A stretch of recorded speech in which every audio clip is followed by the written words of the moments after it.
எல்லோருக்கும் வணக்கம். எல்லோரையும் வேர்ல்ட்ஸ் பெஸ்ட் தமிழ் சேனலுக்கு வரவேற்கிறோம்.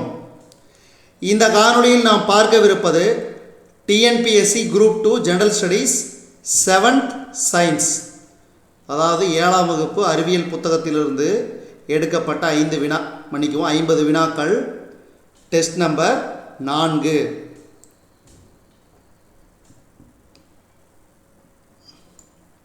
முதல் கேள்வி, டக்ஸ் பெயிண்ட் எதற்காக பயன்படுகிறது? இதுக்கு சரியான விடை வண்ணம் தீட்ட. அடுத்து, டக்ஸ் பெயிண்ட் மென்பொருளில் படம் வரையவும் திருத்தங்கள் செய்யவும் எந்த கருவிப்பட்டை பயன்படுகிறது? இதுக்கு சரியான விடை இடப்பக்க கருவிப்பட்டை. அடுத்து, மூன்றாவது கேள்வி, முன்னர் செய்த செயலை நீக்கும், அதாவது அண்டு குறுக்கு வழி விசை எது? இதுக்கு சரியான விடை Ctrl+Z. அடுத்து, டக் மேத் மென்பொருள் எதற்காக பயன்படுகிறது? இதுக்கு சரியான விடை கணிதம் கற்க. அடுத்து, டக் மேக்ஸில் ஸ்பேஸ் கேடட் என்பது எதற்காக பயன்படுகிறது? இதுக்கு சரியான விடை எளிய கூட்டல். அடுத்து, ஆறாவது கேள்வி, வெளியேறுதல், அதாவது குவைட் குறுக்கு வழி விசை எது? இதுக்கு சரியான விடை எஸ்கேப் கீ. அடுத்து,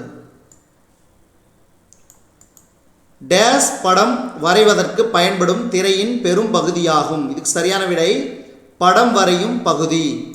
அடுத்து,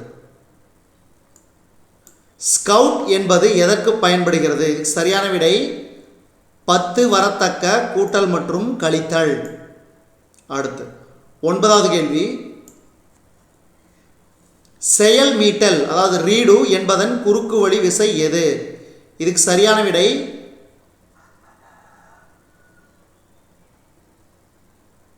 Ctrl Y. அடுத்து, இதுவரைக்கும் இந்த 9 கேள்வி பார்த்தீங்கன்னா கணினி சம்பந்தப்பட்ட கேள்விகள். இந்த 9 கேள்வி இது 8ஆம் வகுப்பு 7ஆம் வகுப்பு அறிவியல் புத்தகத்தில் இடம்பெற்ற, அதாவது கணினி அறிவியலில் அதாவது அந்த பாடப்பகுதியில் இடம்பெற்ற 9 வினாக்கள். அடுத்து, 10வது கேள்வி. அடுத்தது, ஒளியியலிருந்து கேள்விகள் வர உள்ளது. ஒளியானது எப்பொழுதும் நேர்கோட்டில் செல்லும். இந்த பண்பு டேஸ் என அழைக்கப்படுகிறது, நிழல்கள் என அழைக்கப்படுகிறது. அடுத்து, 11வது கேள்வி, ஆடியில் படும் ஒளியானது எதிரொலிப்பு அடைகிறது. அடுத்து, 12வது கேள்வி, டேஸ் பரப்பு ஒளியை எதிரொலிக்கிறது? இதுக்கு சரியான விடை கண்ணாடி பரப்பு ஒளியை எதிரொலிக்கிறது. அடுத்து, 13வது கேள்வி, ஒளி என்பது ஒரு வகை ஆற்றல். அடுத்து, 14வது கேள்வி, நீங்கள் உங்கள் பிம்பத்தை பளபளப்பான பரப்பில் பார்க்க இயலும், ஆனால் மரமேஜையின் பரப்பில் பார்க்க இயலாது. ஏனெனில் ஒழுங்கான எதிரொலிப்பு பளபளப்பான பரப்பில் நடைபெறுகிறது மற்றும் ஒழுங்கற்ற எதிரொலிப்பு மரமேஜையில் நடைபெறுகிறது. அடுத்து, 15வது கேள்வி,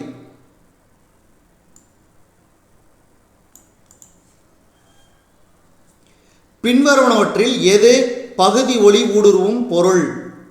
இதுக்கு சரியான விடை மேகம். அடுத்து, ஒளியானது டேஸ் எதிரொலிப்பு நடைபெறுகிறது? இதுக்கு சரியான விடை ஆப்ஷன் டி, மேற்கூறிய எதுவும் இல்லை. அதாவது எதிரொலிக்கும் பரப்பை அடைந்த பின் தான் எதிரொலிப்பு நடைபெறுகிறது என்பது சரியானது. அடுத்து, 17வது கேள்வி, கீழ்காணும் எப்பொருள் ஒளியை நன்கு எதிரொலிக்கும்? இதுக்கு சரியான விடை சமதள ஆடி. அடுத்து, 18வது கேள்வி, சிவராஜன் 1 மீட்டர் அளவுகோலை காலை 7 மணிக்கு விளையாட்டு மைதான நேர்குத்தாக நிற்க வைக்கிறான். அதாவது விளையாட்டு மைதானத்தில். சிவராஜன் 1 மீட்டர் அளவுகோலை காலை 7 மணிக்கு விளையாட்டு மைதானத்தில் நேர்குத்தாக நிற்க வைக்கிறான். நண்பகலில் தோன்றும் அளவுகோலின் நிழலாக தோன்றாது, ஏன்னா ஸ்ட்ரைட்டாக நிற்கும். அதனால் சூரியன் செங்குத்து இந்த பார்த்தீங்கன்னா இந்த அளவுகோலுக்கு செங்குத்தாக இருப்பதினால் கீழே நிழல் தோன்றாது. அடுத்து ஊசித்துளை கேமராவில் தோன்றும் பிம்பம் தலைகீழானது, ஏனெனில் ஒளியானது நேர்கோட்டில் செல்லும். அடுத்து பின்வரும் எந்த கூற்று நிழல்கள் உருவாக்கத்தை விளக்குகிறது? அதாவது இதில் பார்த்தீங்கன்னா சரியான விடை ஆப்ஷன் ஏ 1 மற்றும் 2. ஒளி நேர்கோட்டில் செல்கிறது. ஒளி ஊடுருவா பொருள் ஒளியை தன் வழியே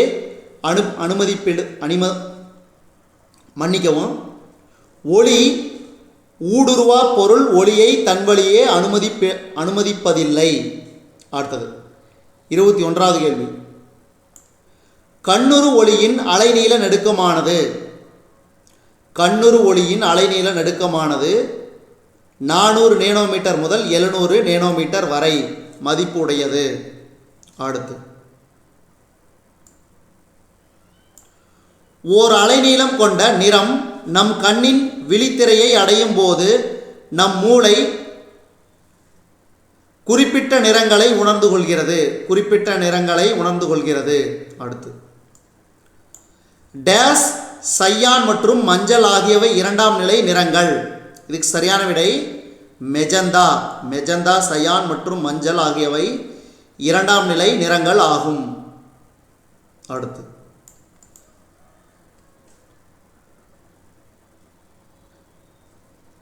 முதன்மை நிலை நிறங்களை சமமான விகிதத்தில் ஒன்றாக கலக்கும் போது வெள்ளை நிறம் கிடைக்கிறது.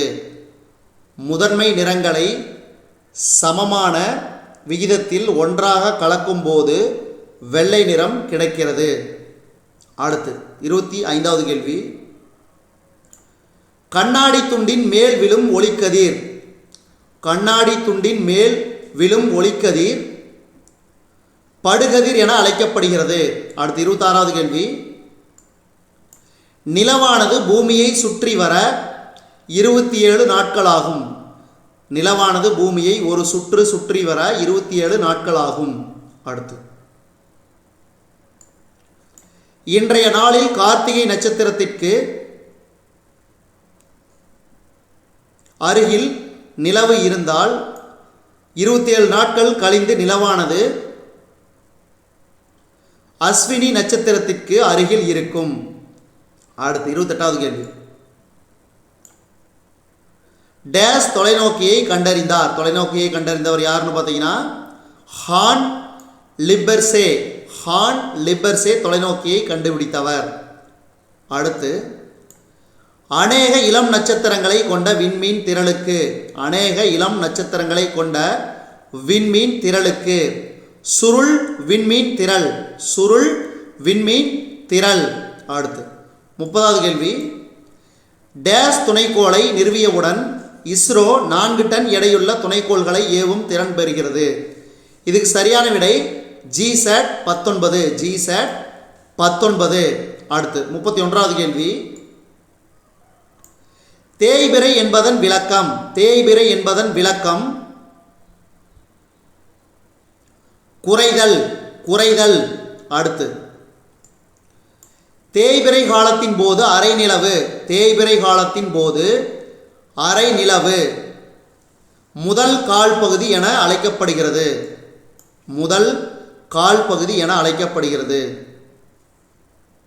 32க்கு ஆப்ஷன் ஏ. அடுத்து 33வது கேள்வி. டேஸ் எப்போதும் சூரியனுக்கு மிக அருகில் உள்ளன, எனவே நள்ளிரவில் வானத்தில் தெரிவதில்லை. இதுக்கு சரியான விடை வெள்ளி மற்றும் புதன் பார்த்தீங்கன்னா சூரியனுக்கு மிக அருகில் உள்ளன, எனவே நள்ளிரவில் வானத்தில் தெரிவதில்லை. அடுத்து 34வது கேள்வி.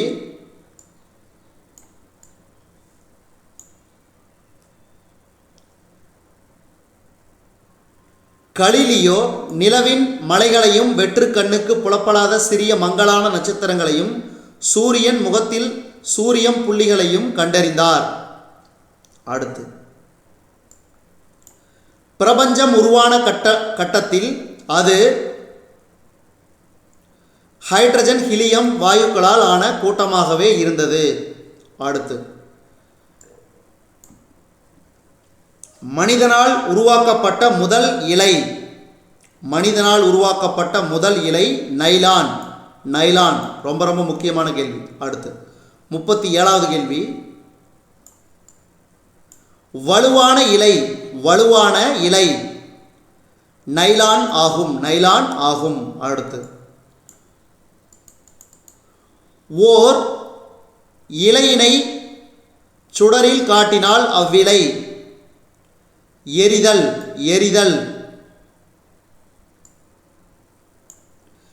கம்பளியை போன்ற பண்புகளை கொண்ட செயற்கை இலை டேஸ் ஆகும். கம்பளியை போன்ற பண்புகளை கொண்ட செயற்கை இலை டேஸ் ஆகும். இதுக்கு சரியான விடை அக்ரிலிக். அடுத்து 40வது கேள்வி, நெகிழியின் சிறந்த பயன்பாடு என்பது இரத்தப்பைகள் என்ற பயன்பாட்டில் அறியலாம். அடுத்து, டேஸ் என்பது மட்கும் தன்மையற்ற ஒரு பொருள். இதுக்கு சரியான விடை நெகிழிப்புட்டி. மீதியெல்லாம் பாருங்க, காகிதம், பருத்தி துணி, கம்பளி ஆகியவையெல்லாம் மட்கும் திறன் கொண்டது. அடுத்தது, PET என்பது டேஸின் சுருக்கெழுத்தாகும். இதுக்கு சரியான விடை பாலிஎத்திலீன் டெரிதாலேட். அடுத்து 43வது கேள்வி, புரதங்கள் எவற்றின் பல படிகள்? அமினோ அமிலங்கள். அடுத்தது, அமிலங்கள் பின்வருவனவற்றுள் எது இயற்கை இலை? இதுக்கு சரியான விடை பருத்தி. மீதியெல்லாம் பார்த்தீங்கன்னா செயற்கை இலை, நைலான், ரேயான், அக்ரிலிக் எல்லாம். அடுத்து, பாதுகாப்பான நெகிழிகளுள் ஒன்றாக கருதப்படுவது HDPE ஹை டென்சிட்டி பாலிஎத்திலீன். அடுத்து, கால்பந்து ஆடுகளம் அமைக்க பயன்படுவது லோ டென்சிட்டி பாலிஎத்திலீன் LDPE. அடுத்து 47வது கேள்வி, இதுவும் முக்கியமான கேள்வி பாருங்க.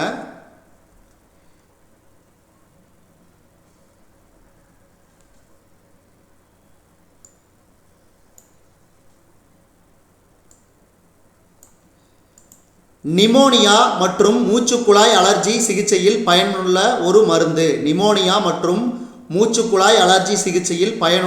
மருந்து. இதுக்கு சரியான விடை ஆப்ஷன் சி, பென்சிலின். அடுத்து, ஆஸ்பிரின் ஒரு ஆன்டிபைரடிக். அடுத்து, டேஸ் என்பது வயிற்று அமிலத்தை நடுநிலையாக்குகிறது. இதுக்கு சரியான விடை அமில நீக்கி. அடுத்து, இந்த காணொளியின் கடைசி கேள்வி, ஒரு பொருள் தீப்பிடிக்க தேவையான மிக குறைந்த வெப்பநிலை அதன் டேஸ் என அழைக்கப்படுகிறது. ஒரு பொருள் தீப்பிடிக்க தேவையான மிக குறைந்த வெப்பநிலை. இதுக்கு சரியான விடை எரி வெப்பநிலை என அழைக்கப்படுகிறது. இதுவரைக்கும் நம்ம இந்த காணொளி வாயிலாக பார்த்தது பார்த்தீங்கன்னா ஜென்ரல் ஸ்டடீஸ், அதுலேயும் பார்த்தீங்கன்னா 7th சயின்ஸ் டெஸ்ட் நம்பர் 4க்கான காணொளி. இந்த காணொளி வந்து பார்த்தீங்கன்னா டிஎன்பிஎஸ்சியில் எந்தெந்த தேர்வில் வந்து ஜென்ரல் ஸ்டடீஸ் கேட்குறாங்களோ அந்த தேர்வுக்கு மிக முக்கியமானது. அதாவது டிஎன்பிஎஸ்சியில் அனைத்து தேர்வுகளுக்கும் ஜென்ரல் ஸ்டடீஸ் மிகவும் பிரதானமாக இருக்குது. அதனால் இந்த காணொளி எல்லாத்துக்கும் முக்கியம்.